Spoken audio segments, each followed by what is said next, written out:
እንግዲህ ትንሹዬ ማለት ነው ሩትዬ ከተሸነፈች መሀል ቡታጀራ ላይ ራቁቴን እሄዳለሁ ብሎ ተናግሮ ቃል ገብቶ ነበረ። ግን በሩትዬ እተማመናለሁ፣ ሩትዬ እንደዛ አታደርግም፣ ታሸንፋለች የኔ ጀግና ብሎ ቪዲዮ ሰርቶ ነበረ።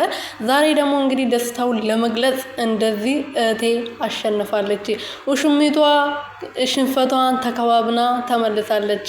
እንዴት ነው ከዚች ልዕልትና ጀግና ከሆነች እህታችን ጋር እቺ የመሰለች የሆነች ኮሽሮ የመሰለች ልጅ የምትወዳደረው ብሎ መጥቷል። እንግዲህ ትንሽዬ እናመሰግናለን።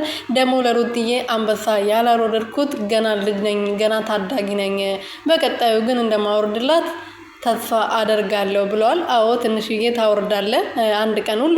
ለሁሉም ነገር ጊዜ አለው። ሁሉም ሰው ጊዜው ሲደርስ ደረጃው ላይ ይደርሳልና እንግዲህ አብርሃምና ሄርሜላ ኤክስ ሆነዋል ማለት ነው። ሽንፈታቸውን ተሸፋፍኖ ወጥቷል ማለት ነው። ከላይቭ ላይ ድራሻቸው ነበር እየጠፋው ማለት ነው። ገና ድራሻቸው ይጠፋል። ሩትዬን የሚያስከፉ የሚያስለቅሱ ማለት ነው። የኔ ንግስት ሰላም ሰላም ቤተሰብ እንዴት ናችሁ? ደህና ናችሁ ወይ? እኔ ያለው ፈጣሪ እየተመሰገነ ይሁን። በያላችሁበት ሰላማችሁ ብዝት ትረፍርፍ ይበልልኝ። የኔ ውድና ወርቅ የሆናችሁ የሩትዬ ጀግናዎች ማለት ነው። የሩትዬ ንግስቶች ማለት ነው። በጣም ወዳችኋለሁ የኔ ወዶች። እና ትንሽዬ እንግዲህ ከዚህ በፊት ከእህቶቹ ጋር ይሁን ከሩትዬ እህቶቹ ጋር ብቻውን መጥቶ ቪዲዮ ሰርቶ ነበረ ጌሙ የሚመለከት ቪዲዮ ማለት ነው። እና ዛሬ ደግሞ እንግዲህ ደስታውን እየገለጸ ነው። የኔ ጀግና እህት አኮራሽኝ፣ በጣም አመሰግናለሁ፣ በጣም ወድሻለሁ።